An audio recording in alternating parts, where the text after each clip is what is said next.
Bueno, bienvenidos a las cápsulas de aprendizaje, poniendo foco en el cliente desde un enfoque UX. Hoy estamos en la cápsula número 2. En esta oportunidad nos vamos a adentrar un poco en el mundo del diseño centrado en el usuario. De ahora en más lo vamos a llamar por sus siglas DSU. El objetivo es que podamos conocer de qué se trata este proceso, cuáles son sus etapas de análisis, de diseño y validación y cómo ellas nos van a permitir crear soluciones que respondan de manera más efectiva a las necesidades reales que nuestros usuarios estén presentando. Bien, el diseño centrado en el usuario es un enfoque, como les decía, que va a poner al usuario en el centro de todo el proceso de desarrollo desde el principio. Si se acuerdan un poco lo que vimos en la cápsula anterior, no se trata solo de crear algo que funcione desde esta perspectiva, ¿sí? O sea, desde el aspecto netamente técnico, sino que lo que vamos a querer es asegurarnos de que esta experiencia que va a tener el usuario sea útil, este producto sea usable y se viva de manera satisfactoria. ¿Por qué es importante esto? Porque muchas veces diseñamos soluciones que están basadas en suposiciones o en necesidades del negocio tal vez, pero que no han pasado por el proceso de validar si realmente resuelven el problema que nuestro usuario tiene. Entonces, bueno, en este sentido el DCU busca evitar un poco eso, integrando, como les decía, al usuario desde el principio de todo este proceso de ideación y de creación. Veamos entonces cuáles son esas etapas del proceso, ¿no? En la última cápsula de este programa de entrenamiento voy a hacer foco en cómo utilizar en profundidad cada estrategia, no se preocupen por eso. Ahora la idea es simplemente hacer un recorrido para que ustedes puedan ver el esquema general de este proceso y cuáles son sus etapas. Bien, lo primero que tenemos que hacer es poder hacer un análisis profundo, entender al usuario que tenemos enfrente y sobre todo en su contexto de uso, es decir, el usuario como un ser que va a usar de este producto en un contexto específico. Entonces, el objetivo es comprender profundamente quién es este usuario, qué necesita, cuál es el problema real que tenemos que resolver. ¿Y qué vamos a hacer entonces? Investigaciones de usuario. Vamos a hacer entrevistas, encuestas, vamos a hacer análisis de comportamiento. Y en base a esa información que recabemos, vamos a poder hacer una definición de perfiles o de personas. Estos perfiles o personas van a ser representaciones de los tipos de usuarios que tenemos enfrente, que es nuestro usuario target, para entender cuáles son sus motivaciones, cuáles son también sus frustraciones. Con el análisis de toda esta información, nosotros vamos a poder hacer un ejercicio que a mí me parece que es particularmente interesante, que son los mapas de empatía. Estos mapas de empatía son gráficas que nos van a ayudar a poder poner al usuario en contexto y vamos a poder bajar toda esa información que recabamos entendiendo tres cuestiones claves, que son qué piensa nuestro usuario, qué siente y cómo actúa en ese momento en donde le está pasando esto y donde tiene esta necesidad.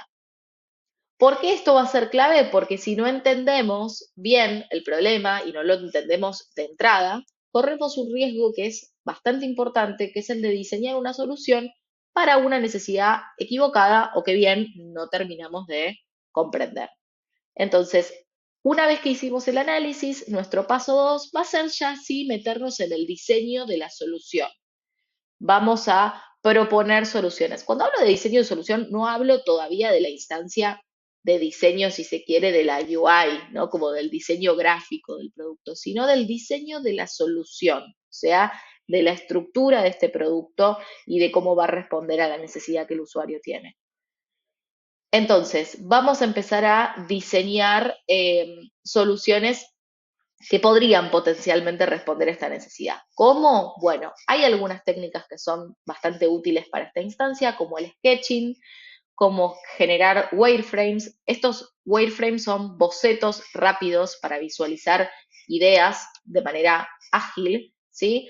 O prototipos, que también son versiones simplificadas de un producto que nos permiten experimentar con la interacción, ¿sí? Sin necesidad de desarrollar completamente el producto. Podemos generar prototipos interactivos a través de ciertos software que nos lo permiten para ver cómo se movería este usuario haciendo uso de una plataforma o de un producto aunque esa plataforma o producto todavía no tenga un código por detrás. Sin embargo, va a simular eh, esa navegación y entonces nos va a permitir una iteración rápida, porque vamos a poder probar y ajustar y mejorar sobre la marcha antes de invertir tiempo en desarrollar este producto. ¿Cómo lo van a aplicar ustedes? Entonces, bueno, programadores, testers pueden ir colaborando en la validación, ¿no? De la viabilidad técnica y de la identificación de posibles mejoras desde el punto de vista de la experiencia. Y la última fase va a ser la de la validación. Ahí vamos a testear con usuarios reales, es decir, antes de lanzar el producto final, es fundamental que podamos probarlo con usuarios reales para poder detectar, como les decía, problemas de usabilidad, problemas que hay en el flujo de cómo está armada la estructura de este producto, asegurarnos de que cumple las expectativas, de que tiene la menor cantidad de fricciones posibles, porque recuerden que las fricciones son puntos potenciales de abandono. Entonces, ¿cómo lo vamos a hacer? A través de pruebas de usabilidad. En este sentido, vamos a observar en el contexto real cómo los usuarios interactúan con este producto, ¿sí? Eso nos va a dar un feedback directo porque, bueno, tiene que ver con la observación del usuario. Vamos a tener que estar como muy entrenados en poder detectar incluso cuestiones del lenguaje no verbal de esa persona. Está navegando este sitio, empieza a fruncir el ceño, pone cara de que no entiende muy bien cómo avanzar, o por el contrario se muestra relajado, qué nos dice, qué dice en el lenguaje también verbal, ¿no? También podemos enviarle después ciertas encuestas, ¿no? Post-test y de hecho en la misma prueba de usabilidad vamos a ir haciéndole preguntas para entender cómo va experimentando, ¿no? A medida que avanza la navegación. Y también vamos a poder hacer algunos análisis de métricas, ¿no? Suponiendo que el producto ya está lanzado y que está en uso, podemos revisar algunos datos de uso real, por ejemplo, tiempos de interacción de los usuarios con nuestro producto, errores, abandono de tareas. Entonces, bueno, es clave esta instancia de validación porque básicamente nos permite detectar errores de manera rápida y barata, ¿sí? Una vez que estamos ya en el proceso de diseño sin esperar a que el producto esté en producción. Algo que es muy importante cuando hablamos de DSU es que ustedes puedan entender, sobre todo para la tolerancia de la propia frustración, que este proceso no es lineal, sino que es iterativo. ¿Sí? Nosotros analizamos, diseñamos, validamos, aprendemos sobre todo ese proceso y tal vez tengamos que volver a alguna instancia atrás, volver sobre nuestros pasos y hacer algunos cambios para asegurarnos de estar haciendo las cosas de manera correcta, ¿sí? Ahora bien, algo que también es muy importante en relación a esto y para en línea con generar buenas experiencias y donde quiero detenerme un ratito, porque va a ser la línea conductora de una buena experiencia, es el concepto de usabilidad. La usabilidad es un principio fundamental en el diseño centrado en el usuario porque se refiere básicamente a qué tan fácil y eficiente resulta para un usuario interactuar con nuestro producto en pos de lograr sus objetivos, lo que viene a hacer a esta aplicación, a esta plataforma, a este sitio. Entonces, ¿cómo sabemos si un producto es usable? Bueno, tenemos que preguntarnos por algunos criterios específicos. La eficiencia, por ejemplo, el usuario puede completar sus tareas rápidamente y sin un esfuerzo innecesario. La facilidad de aprendizaje, es sencillo entender cómo funciona incluso para alguien que lo usa por primera vez, digo, una persona que está por primera vez en contacto con este producto. Entiende rápidamente cuáles son las principales funcionalidades, cómo loguearse, cómo iniciar sesión, cómo cargar algo que necesite cargar en esta plataforma, algún archivo. La memorabilidad es otro aspecto súper importante, ¿no? Es fácil de recordar cómo se usa este producto, incluso después de un tiempo sin interactuar con él. La prevención de errores, quizás de los aspectos también más importantes, ¿no? Minimiza esta experiencia la posibilidad de cometer errores, permite recuperarnos fácilmente, incluso si surge un error.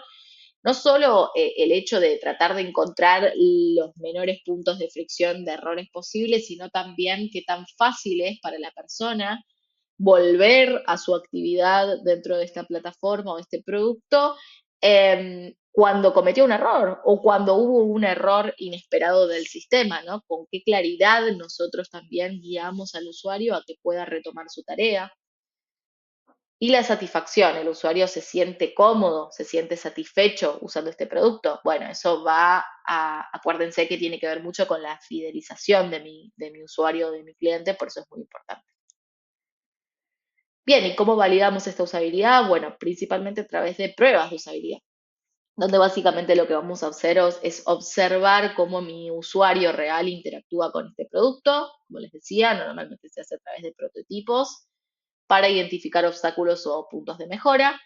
Estas pruebas de usabilidad pueden ser de todo tipo, a veces son virtuales, a veces son presenciales, pueden ser con prototipos digitales, pueden ser incluso con papeles, con cartulinas, ya lo vamos a ir viendo más adelante, pero hay, bueno, muchas maneras distintas de generar prototipos para las pruebas de usabilidad.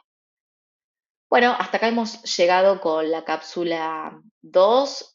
Los espero en la próxima cápsula, la cápsula número 3 de este plan de entrenamiento, para que podamos repasar juntos en alguna actividad algunos casos de éxito y otros no tanto del mundo de la experiencia de usuario. Así que bueno, los veo la próxima. Gracias.